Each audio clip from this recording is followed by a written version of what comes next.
Chicken কষা তোমাদের সাথে বেশ অনেক রকমভাবে শেয়ার করেছি।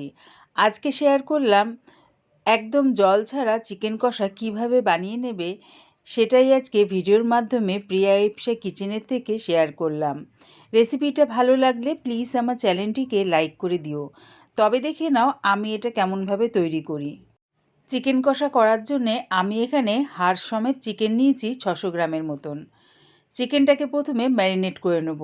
এর মধ্যে দিয়ে দিলাম হাফ চামচ হলুদ গুঁড়ো, 1 চামচ কাশ্মীরি লঙ্কার গুঁড়ো, দিলাম 1 চামচ আদা রসুন কাঁচা লঙ্কা একসাথে পেস্ট করে নিয়েছি, সেটা দিয়ে দিলাম 1 চামচ, দিলাম 2 চামচ টক দই, দিলাম 2 চামচ কাঁচা সর্ষের তেল। সব কিছু এবারে চিকেনের সাথে মাখিয়ে নিয়ে এটা আধ ঘন্টার জন্য ম্যারিনেট করে রেখে দেব। তাহলে কি হবে, চিকেনটা বেশ নরম হবে আর ভেতরটা বেশ জুসি হবে। তাই ভালো করে মাখিয়ে নিয়ে চাপা দিয়ে এটা আধ ঘন্টার জন্য রেখে দিলাম।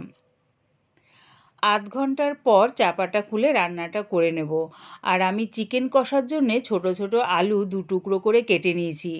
তোমাদের যদি ইচ্ছা হয় আলু দিতেও পারো, আবার নাও দিতে পারো। গ্যাসটাকে হাই ফ্লেমে রেখে একটা কড়া বসিয়ে দিয়েছি, তার মধ্যে দিয়ে দিলাম বেশ খানিকটা সর্ষের তেল। তেলটা ভালো মতন গরম হয়ে গেলে আলুগুলো দিয়ে দিলাম। দিলাম আলু ভাজার মতন সামান্য একটু হলুদ গুঁড়ো আর নুন আর হলুদটা দিয়ে আলুটাকে বেশ একটু লাল লাল করে ভেজে নেব। আলুটা দেখো লাল লাল করে ভাজা হয়ে গেছে, এবার এগুলো নামিয়ে নিলাম। ওই তেলের মধ্যে ফোড়নের জন্য দিলাম 2 টুকরো দারচিনি, একটা তেজপাতা 2 টুকরো করে দিয়ে দিলাম, 3টে ছোটো এলাচ দিয়ে দিলাম, আর দিলাম গোটা জিরে। এগুলো একটু ভাজা ভাজা করে নিলাম। যখন দেখবে ফোড়নের থেকে সুন্দর একটা গন্ধ বেরোচ্ছে, তখন 3টে বড় সাইজের পেঁয়াজ স্লাইস করে কেটে নিয়েছি, সেটা দিয়ে দিলাম। পেঁয়াজটা দিয়ে বেশ লাল লাল করে ভেজে নেব। পেঁয়াজটা দেখো বেশ লাল লাল করে ভাজা হয়ে গেছে। এবার এর মধ্যে ম্যারিনেট করা চিকেনটা দিয়ে দিলাম। চিকেনটাকে দিয়ে গ্যাসটাকে হাই ফ্লেমে রেখেই 5 মিনিট ধরে বেশ একটু কষিয়ে নিলাম।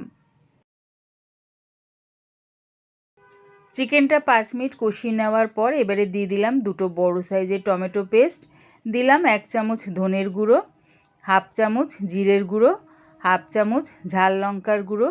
ঝালটা নিজেদের স্বাদ অনুযায়ী ব্যবহার করো। এখানে কিন্তু কাঁচা লঙ্কার পেস্টও দিয়েছিলাম। দিলাম হাফ চামচ গরম মশলা গুঁড়ো আর দিলাম স্বাদ অনুযায়ী নুন। গ্যাসটাকে মিডিয়ামে রেখে সব কিছু ভালো করে চিকেনের সাথে মিশিয়ে নিলাম। যে বাটিতে চিকেনটা ম্যারিনেট করেছিলাম সেই বাটির মধ্যে অল্প একটু জল দিয়ে সেই বাটি ধোয়া জলটা দিয়ে দিলাম। এর মধ্যে কিন্তু আর কোনো রকম জল ব্যবহার করব না। ভালো করে চিকেনের সাথে মিশিয়ে নিলাম আর আগে থেকে যে আলুগুলো ভেজে রেখেছিলাম সেই আলুগুলো দিয়ে দিলাম। চিকেনের সাথে আলুগুলো ভালো করে মিশিয়ে নিয়ে গ্যাসটাকে লোতে রেখে চাপা দিয়ে এটা হতে দেব। আর কিন্তু এর মধ্যে কোনো রকম জল ব্যবহার করব না। চিকেনের থেকে যে জলটা বেরোবে সেই জলেই দেখবে আলুটাও সেদ্ধ হয়ে যাবে, চিকেনটাও সেদ্ধ হয়ে যাবে। মাঝের মধ্যে খালি চাপাটা খুলে একটু নাড়িয়ে চাড়িয়ে নেব। দেখো চিকেনের থেকে কতটা জল বেরিয়েছে দেখেছো? খালি মাঝের মধ্যে একটু চাপাটা খুলে নাড়িয়ে চাড়িয়ে নিও, নাহলে কিন্তু নিচে লেগে যাওয়ার সম্ভাবনা থাকে। বেশ কিছুক্ষণ পর চাপাটা খুলে তোমাদের দেখিয়ে দিচ্ছি। দেখো আলুটা কিন্তু খুব সুন্দরভাবে সেদ্ধ হয়ে গেছে। দেখো আর চিকেনটাও কিন্তু আমার রেডি হয়ে গেছে। দিয়ে দিলাম এর মধ্যে ধনেপাতা কুচি। ধনেপাতাটা চিকেনের সাথে ভালো করে মিশিয়ে নিলাম। রেডি হয়ে গেছে আমার চিকেন কষা। একবার এইভাবে জল না দিয়ে চিকেন কষা বানিয়ে খেয়ে দেখো, দারুণ খেতে লাগে।